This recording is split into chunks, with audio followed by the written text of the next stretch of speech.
بسم اللہ الرحمن الرحیم۔ السلام علیکم۔ میں روڈ پر بیٹھ کر بھیک مانگتا تھا کیونکہ نوکری نہیں ملتی تھی۔ جب ہی ایک 50 سالہ عورت مجھے اپنے ساتھ اپنی کوٹھی میں لے گئی اور مجھے برتن دھونے کی نوکری دے دی۔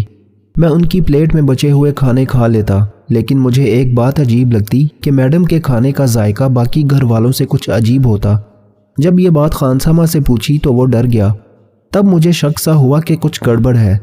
میں نے چھپ کر جاسوسی کی تو میرے رونگٹے کھڑے ہو گئے کہ میڈم اپنے کھانے میں اپنے شوہر کی میرا نام سعد ہے، ہم جو چاہتے ہیں اسے فوراً سے پہلے حاصل کرنا چاہتے ہیں۔ ہم یہ بات کبھی سمجھ ہی نہیں پاتے کہ ہر رکاوٹ میں کوئی نہ کوئی بہتری ہوتی ہے، اور یہ بات صرف میرا رب جانتا ہے۔ اللہ تعالی ہمارے راستوں کو موڑتا ہے، ہماری دعاؤں کو نہیں۔ وہ ہمیں اپنے طریقے سے ہماری من پسند منزل تک لاتا ہے، لیکن ہم انسان ان سب باتوں سے بے خبر ہوتے ہیں اور اپنے ہی ذہن میں جلد سے اپنی منزل تک پہنچنے کے لیے بے چین رہتے ہیں۔ میرے بابا میرے آئیڈیل تھے، وہ ایک باوقار شخصیت کے مالک تھے۔ بابا نے معاشرے میں اپنا ایک نام، ایک مقام بنایا تھا۔ اماں بتاتی تھیں جب ان کی بابا سے شادی ہوئی تھی تب بابا کے پاس کچھ نہیں تھا۔ بابا دن رات محنت کرتے، انہیں نہ کھانے کا ہوش رہتا نہ سونے کا، بس اپنے آپ کو اونچائی پر لے جانا چاہتے تھے۔ بابا کی انتھک محنتوں کے بعد انہوں نے وہ سب حاصل کیا جس کی خواہش سب کرتے ہیں۔ ماما کو ایک ملٹی نیشنل کمپنی میں بہت اچھی پوسٹ پر جاب ملی۔ انہوں نے بابا کو گھر اور گاڑی بھی دی۔ بابا نے ہمیں زندگی کے ہر سہولت فراہم کی ہے۔ ہم بہت اچھی زندگی گزار رہے ہیں، مگر یہ دنیا، اس میں بسنے والے لوگ کب کسی کو خوشحال اور ہنستا بستا دیکھ سکتے ہیں؟ بابا کے کچھ دوست ایسے نکلے جنہوں نے ہماری زندگی تباہ کر دی۔ وہ نشہ کرتے تھے اور بابا کو بھی زبردستی اس سب میں لگا دیا، جس کا اندازہ کسی کو بھی نہیں ہوا۔ بابا کچھ دنوں سے عجیب حالت میں گھر آتے، جب اماں پوچھتی تو جھگڑنے لگتے، لڑکھڑاتے قدموں سے کمرے میں چلے جاتے۔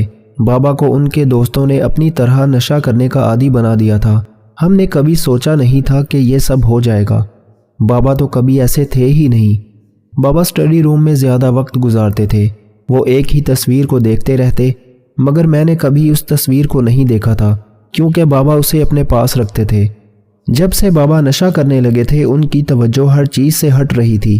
ان کی اولاد، گھر بار، ان کا کام، سب سے وہ غافل ہو چکے تھے۔ نشے نے ان سے ان کی سوچنے سمجھنے کی صلاحیت چھین لی تھی۔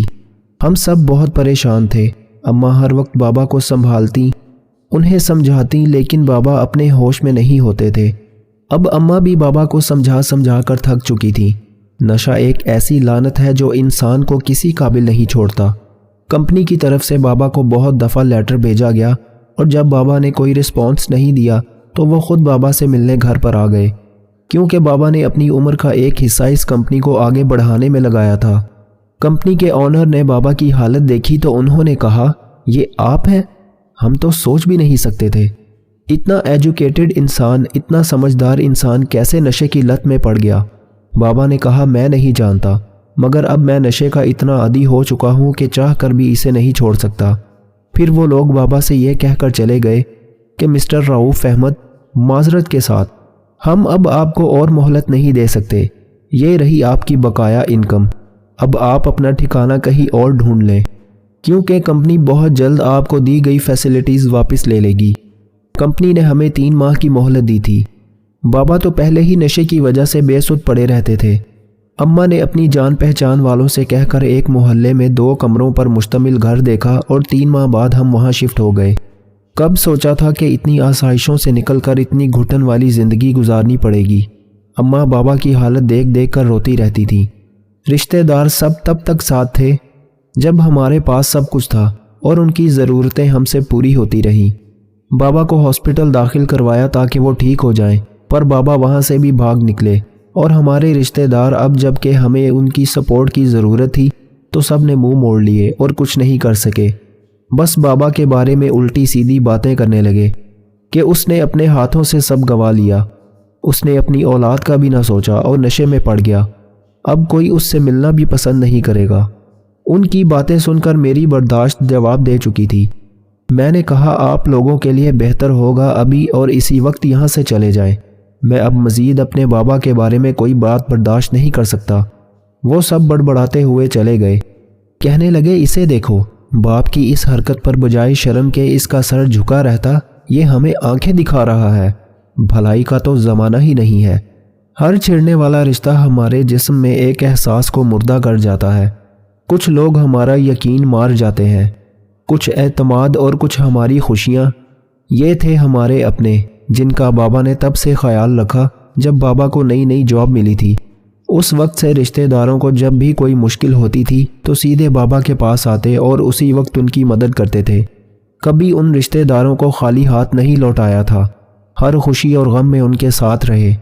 اب جب کہ بابا پر ایسا وقت آیا تو سب نام نہاد رشتہ دار ایسے پیٹ پھیر کر بھاگ گئے جیسے ان کا ہم سے کبھی کوئی تعلق ہی نہیں رہا تھا۔ رشتے احساس سے نبھتے ہیں، جب ان رشتوں میں احساس نہ ہو تو خون کے رشتے بھی ساتھ نہیں دیتے۔ اگر یہی احساس کسی غیر کے پاس ہو تو وہ بھی اپنا لگتا ہے۔ اس خود غرضی کے دور میں سب نے ہم سے منہ موڑ لیا تھا۔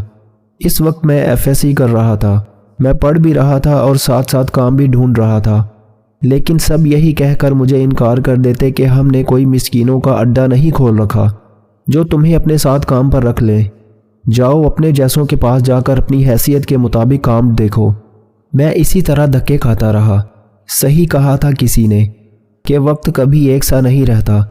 کہاں وہ دن تھے جب گاڑیوں میں گھوما کرتا تھا، جس چیز کی فرمائش کرتا بابا وہی لا کر دیتے تھے، اور اب یہ حال ہے کہ ایک وقت کا کھانا مشکل سے میسر تھا۔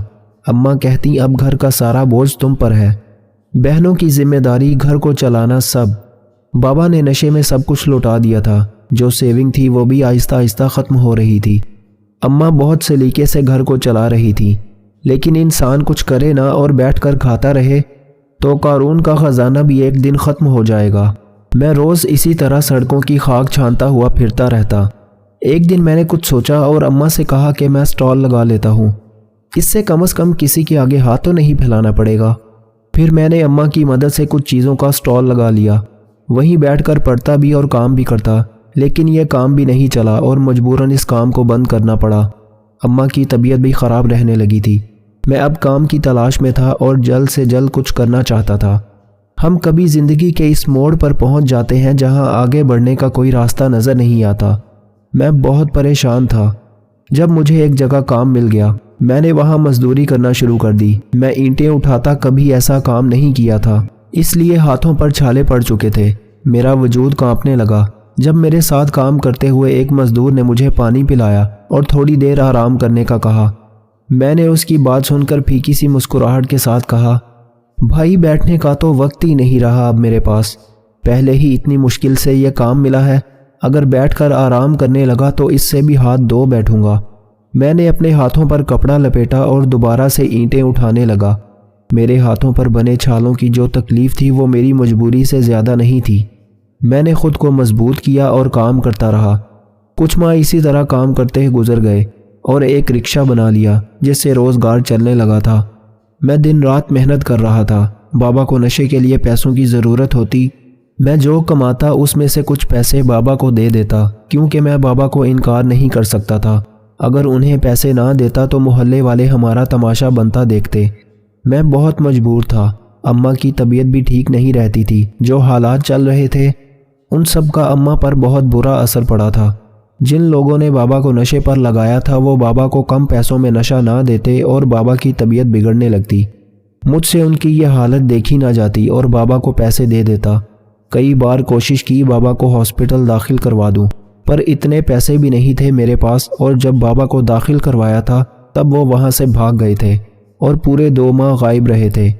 غربت بھی کیا چیز ہے نا، اس میں انسان کتنا بے بس ہو جاتا ہے۔ بے بس ہونا کتنا اذیت ناک ہوتا ہے، خاص طور پر جب ہم چاہ کر بھی کچھ نہ کر پائیں، اپنوں کو اپنی آنکھوں کے سامنے تکلیف میں دیکھ کر کچھ نہیں کر پاتے۔ کبھی کبھی میں اپنے حالات سے تنگ آ جاتا کہ کیسی زندگی ہے، مشکل ہیں جو ختم ہونے کا نام نہیں لیتی۔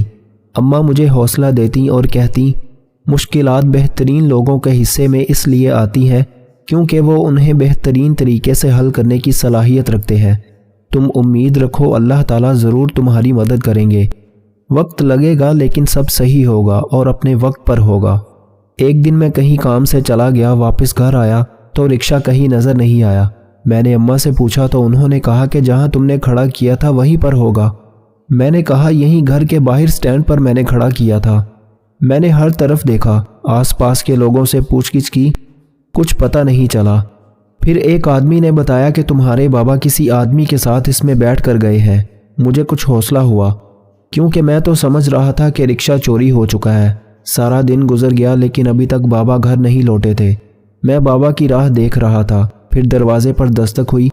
بابا کے سر پر چوٹ لگی تھی۔ 2 آدمی بابا کو گھر چھوڑنے آئے تھے۔ میں نے پوچھا تو وہ کہنے لگے کہ جن سے آپ کے بابا نشہ لیتے تھے انہوں نے ان سے رکشہ کی چابی چھین لی، اور آپ کے بابا انہیں رکشہ نہیں دے رہے تھے۔ یہی کہہ رہے تھے کہ میرے بیٹے کی محنت کی کمائی ہے، میں تمہیں نہیں دوں گا۔ انہوں نے ہاتھا پائی میں ان کے سر پر کچھ دے مارا اور سڑک پر پھینک گئے۔ ہم کھڑے دیکھ رہے تھے، کچھ نہیں کر سکے کیونکہ وہ لوگ بہت با اثر لوگ تھے۔ میں نے ان 2 آدمیوں کا شکریہ ادا کیا اور بابا کو لا کر کمرے میں لٹا دیا۔ نشے کی وجہ سے بابا بہت کمزور ہو چکے تھے۔ کوئی بابا کی یہ حالت دیکھتا تو کبھی پہچان نہ پاتا کہ یہ وہی رؤوف احمد ہیں جن کی شخصیت ایسی تھی کہ کوئی ان کی آنکھوں میں دیکھ کر بات نہیں کر سکتا تھا۔ اور آج وہی رؤوف احمد اس حال کو آ پہنچا ہے کہ لوگ دھکے دے رہے ہیں۔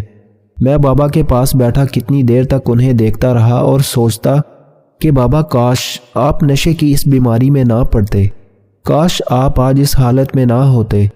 مجھے اپنا آپ بہت چھوٹا لگنے لگا تھا۔ ایک رکشہ آمدن کا ذریعہ تھا، وہ بھی نہ رہا۔ میں نے ان لوگوں کے پاس جانے کا سوچا جنہوں نے بابا سے رکشہ چھین لیا تھا۔ اماں نے کہا نہیں، تم ان لوگوں کے پاس نہیں جاؤ گے، وہ اچھے لوگ نہیں ہیں، میں تمہیں کسی صورت اس بات کی اجازت نہیں دوں گی۔ میں نے کہا اماں کچھ نہیں ہوتا، ان سے مل کر بات کروں گا، اگر نہیں مانے تو پولیس میں رپورٹ لکھواؤں گا۔ انہوں نے زبردستی بابا سے رکشہ چھینا ہے۔ اماں نے کہا نہیں، تم کچھ نہیں کرو گے، کس طرح کے وہ لوگ ہیں، کہیں تمہیں کسی کیس میں نہ پھنسا دیں، اگر ایسا کچھ ہو گیا تو ہم کیا کریں گے؟ میں نے کہا ٹھیک ہے، میں آپ سے وعدہ کرتا ہوں ان سے آرام سے بات کروں گا۔ میں جب ان نشہ فروشوں کے اڈے پر پہنچا اور ان سے بات کی کہ میں غریب انسان ہوں، اس رکشے سے ہمارا گزر بسر ہوتا ہے، انہوں نے کہا تمہارا باپ ہم سے نشہ ادھار لیتا رہا ہے اور کہتا تھا آج نہیں کل پیسے دوں گا، لیکن دیتا نہیں تھا، اس لیے ہم نے اپنے پیسے وصول کیے رکشہ بیچ کر۔ میں نے کہا آپ ایسا کیسے کر سکتے ہیں، خدا سے ڈریں۔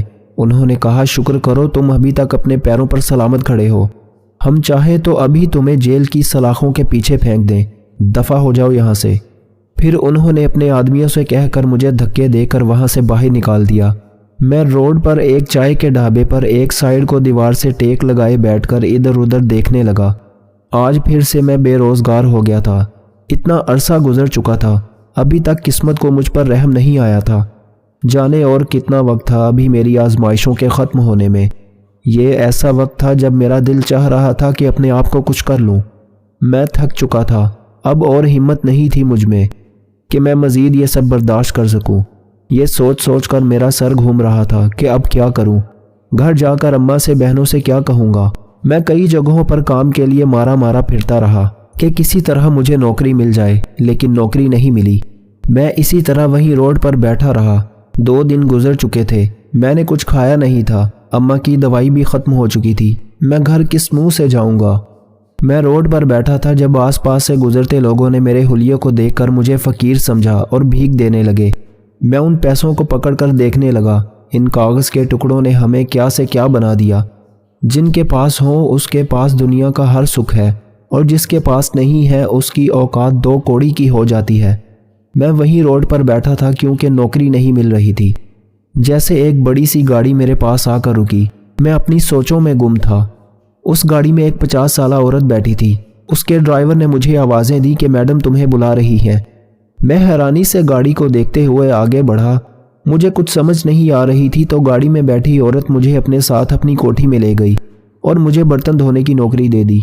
اس 50 سالہ عورت کی کوٹھی میں میری طرح اور بھی کچھ لڑکے تھے جو کام کرتے تھے۔ میرے لیے وہ عورت میری ماں کی جگہ تھی۔ سب اس کی بہت تعریف کرتے کہ میڈم دل کی بہت اچھی ہے۔ ہم بے سہاروں کو انہوں نے سہارا دیا۔ پھر ایک بوڑھا آدمی میرے پاس آیا اور بولا، بیٹا آپ کو میڈم صاحبہ بلا رہی ہیں۔ میں اس بوڑھے بزرگ کے ساتھ چلا گیا۔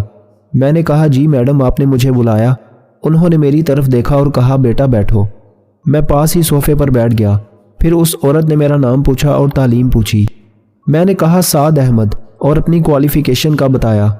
انہوں نے کہا تم اپنی ادھوری تعلیم پوری کرو، تمام اخراجات ہم اٹھائیں گے، جب تمہاری ڈگری کمپلیٹ ہو جائے گی تو میں تمہیں اپنی کمپنی میں جاب دے دوں گی۔ میں نے ان کا شکریہ ادا کیا۔ آج کے دور میں اتنے اچھے لوگ بھی ہیں جو بنا کسی غرض کے دوسروں کا اتنا احساس کرتے ہیں۔ میں نے بوڑھے آدمی جو میڈم کے بہت خاص آدمی تھے ان سے میڈم کے بارے میں پوچھا۔ انہوں نے کہا میڈم بہت اچھی خاتون ہے، یہ جو کچھ بھی ہے یہ سب میڈم کا ہے، وہ بہت امیر خاتون ہے۔ یہ جو لڑکے تمہاری طرح کام پر رکھے ہیں انہیں پڑھا رہی ہیں تاکہ کل کو یہ سڑکوں پر مارے مارے نہ پھریں اور کسی بری سنگت میں نہ پڑ جائیں، اس لیے ان کو یہاں لے آتی ہیں۔ میں نے کہا میڈم کے شوہر کوئی کام نہیں کرتے؟ بوڑھے آدمی نے کہا ان کے شوہر اکثر گھر پر ہوتے ہیں اور ان کی نندیں جو شادی شدہ ہونے کے باوجود انہی کے ساتھ رہ رہی ہیں۔ میڈم کا دل بہت بڑا ہے۔ یہ سب سن کر میڈم کی عزت میرے دل میں اور بھی بڑھ گئی۔ میں میڈم کی عزت اپنی ماں کی طرح کرتا، ان کا ہر کام خلوص سے نیت سے کرتا، اس لیے میں ان کی پلیٹ میں بچا ہوا کھانا کھا لیتا۔ لیکن مجھے ایک بات عجیب لگتی کہ میڈم کے کھانے کا ذائقہ باقی گھر والوں سے کچھ عجیب ہوتا۔ پہلی دفعہ تو سوچا کہ ہو سکتا ہے میرا وہم ہو، لیکن جب یہ بات خانسامہ سے پوچھی تو وہ ڈر گیا۔ تب مجھے شک ہوا کہ کچھ تو گڑبڑ ہے۔ میں نے کچھ دن نظر رکھی اور پھر ایک دن میں نے میڈم کا بچا ہوا کھانا لیا اور ڈاکٹر سے بات کی اور لیبارٹری ٹیسٹ کروانے لے گیا۔ مجھے یقین نہیں آیا جب ڈاکٹر نے بتایا کہ ایک خاص قسم کی جڑی بوٹی پیس کر اس کھانے میں ملائی جاتی ہے جس کے کھانے سے انسان آہستہ آہستہ اندر سے ختم ہوتا جاتا ہے۔ میں نے اسی وقت سوچا کہ یہ بات جلد سے جلد میڈم کو بتانا ہوگی۔ جب میڈم کے پاس گیا اور انہیں کہا کہ آپ کے کھانے میں آپ کو مارنے کے لیے زہر آلود جڑی بوٹی ملائی جاتی ہے جس سے آپ اندر ہی اندر ختم ہوتی جائیں گی اور پتہ بھی نہیں چلے گا۔ میڈم اٹھ کر کھڑی ہو گئی اور میری طرف غور سے دیکھنے کے بعد بولی، میں کیسے مان لوں تم جو کہہ رہے ہو وہ سچ ہے، اور اگر واقعی ایسا کچھ ہے تو ثابت کرو۔ میں نے کہا میں آپ کو اپنی ماں کی جگہ سمجھتا ہوں اور آپ انہی کی طرح مجھے عزیز ہیں۔ آپ اتنے دن وہ کھانا جو آپ کو گھر میں دیا جاتا ہے وہ نہ کھائیں۔ میں بہت جلد آپ کو سب ثبوت لا کر دوں گا۔ میں اب دن رات گھر کے سب افراد پر نظر رکھتا۔ آہستہ آہستہ وہ لوگ میری نظر میں آئے جن کے بارے میں سوچ بھی نہیں سکتا تھا کہ وہ میڈم کے دشمن نکلیں گے۔ میڈم کی نندیں مجھے وارن کرتی کہ ہمارے گھریلو معاملات سے دور رہو، تمہارے حق میں یہی بہتر ہوگا۔ اگر تم یہاں رہنا چاہتے ہو تو ہم سے کبھی الجھنا مت، ورنہ ہم تمہیں یہاں رہنے کے قابل نہیں چھوڑیں گے۔ اپنی وفاداری ہمیں بیچ دو۔ انہوں نے ایک بار پھر بھاری رقم کی پیشکش کی، لیکن میں نے کہا میں سوچ بھی نہیں سکتا تھا کہ جس کا کھا رہے ہیں اسی کی پیٹھ پر آپ لوگ وار کریں گے۔ اس دن سے گھر میں ہلچل مچ چکی تھی۔ گھر میں میڈم کی نند کا نیکلس چوری ہو گیا اور انہوں نے سارا الزام مجھ پر لگا دیا، لیکن شکر ہے وہیں پر موجود ایک لڑکے نے وہ نیکلس لا کر سب کے سامنے رکھ دیا اور کہا یہ ان کے بیڈ کے نیچے پڑا تھا۔ ان سب کے چہروں کے رنگ اڑ گئے تھے۔ مجھے لگا جو نظر آتا ہے وہ ہے نہیں۔ میں نے چھپ کر جاسوسی کی تو رونگٹے کھڑے ہو گئے، کیونکہ میڈم کے شوہر بھی اس سازش میں ملوث تھے۔ میں نے سب ثبوت اکٹھے کیے اور میڈم کے سامنے رکھ دیے۔ ان سب کو دیکھ کر ایک پل کو میڈم کی آنکھیں نم ہو گئی تھیں۔ انہوں نے کہا بیٹا میں جانتی تھی تم سچ کہہ رہے ہو، کیونکہ جب سے تم گھر میں آئے تھے سب کے چہرے آہستہ آہستہ میرے سامنے آ رہے تھے، لیکن میں بنا ثبوت کے کسی کو کچھ کہہ نہیں سکتی تھی۔ میں نے کہا لیکن میڈم انہوں نے یہ سب کیا۔ پھر میڈم نے بتایا کہ میرے والد اس کمپنی کے مالک تھے اور میرے شوہر ہماری کمپنی میں فائنینس کی پوسٹ پر تھے۔ انہوں نے میرے والد کو بہت امپریس کیا تھا، جس کی وجہ سے انہوں نے میری شادی اس سے کرنا چاہتے تھے، لیکن میں کسی اور کو پسند کرتی تھی۔ وہ ایک غریب انسان تھا اور خوددار بھی، جو گھر جوائی رہنے پر بھی تیار نہیں تھا، اور اس شخص کے پاس ہماری طرح شان و شوکت نہیں تھی، جس کی وجہ سے میرے والد نے میری بات نہیں مانی اور میری وجہ سے اس غریب کو اتنے دھکے کھانے پڑے۔ میرے والد نے اسے کہیں اچھی نوکری نہیں کرنے دی، جہاں کام کرتا اسے وہیں سے نکلوا دیتے، اور میری شادی اس احسان فراموش سے کر دی۔ میں اس شخص کو دل و جان سے چاہتی تھی۔ رؤوف احمد بہت انٹیلیجنٹ تھا، میں اسے آج بھی بھلا نہیں سکی۔ میں حیران رہ گیا تھا کیونکہ رؤوف احمد تو میرے بابا تھے۔ میں خاموش رہا۔ پھر میڈم نے اپنی نندوں کو گھر سے نکال دیا اور ان کے شوہر کو پولیس نے حراست میں لے لیا تھا۔ میڈم نے کہا کہ کچھ لوگوں کو لے کر ہمیں گمان ہوتا ہے کہ ہم انہیں اچھی طرح جانتے ہیں، لیکن وہ عین موقع پر ہمیں حیران کر جاتے ہیں۔ ہم سوچ بھی نہیں سکتے کہ ہم سے جڑے رشتے اس طرح ہماری پیٹھ پر وار کریں گے۔ میں اپنی ڈگری کمپلیٹ کر چکا تھا۔ میڈم نے مجھے اپنی کمپنی میں ملازمت دے دی۔ میرے دن بدل گئے۔ مجھے کمپنی کی طرف سے سب سہولیات دی گئی تھیں جو کبھی ہم سے چھن گئی تھی۔ میڈم کے بیٹے جو ملک سے باہر رہتے تھے ان کو بھی میڈم کے شوہر نے خود اپنی بیٹیوں کو اپنی ماں سے بدزن کر دیا تھا۔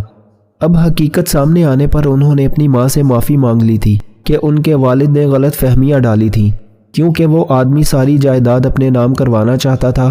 میرے بابا کو میڈم نے ہاسپٹل میں داخل کروا دیا تھا۔ ان کا علاج ہوا، وہ بالکل ٹھیک ہو گئے تھے۔ بابا اور میڈم کی محبت کے راز کو میں نے اپنے دل میں دفن کر دیا تھا۔ میڈم جانتی تھی کہ میں کس کا بیٹا ہوں، اسی وجہ سے وہ مجھے اپنے گھر لائی تھی۔ بس انہوں نے کبھی مجھ سے اس بارے میں کوئی بات نہیں کی تھی۔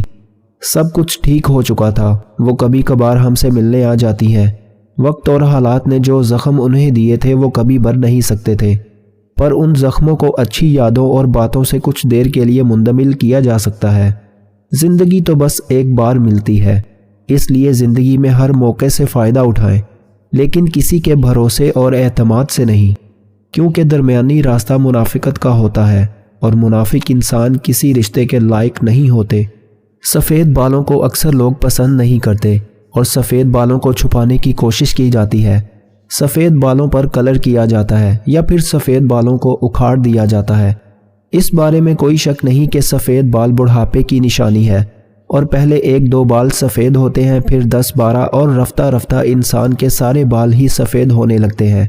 آج کی ویڈیو میں ہم آپ کو سفید بالوں کے بارے میں چند دلچسپ حقائق بتائیں گے، اور یہ بھی بتائیں گے کہ سر کے بال اگر سامنے سے سفید ہونا شروع ہوں تو کس بات کی نشانی ہے۔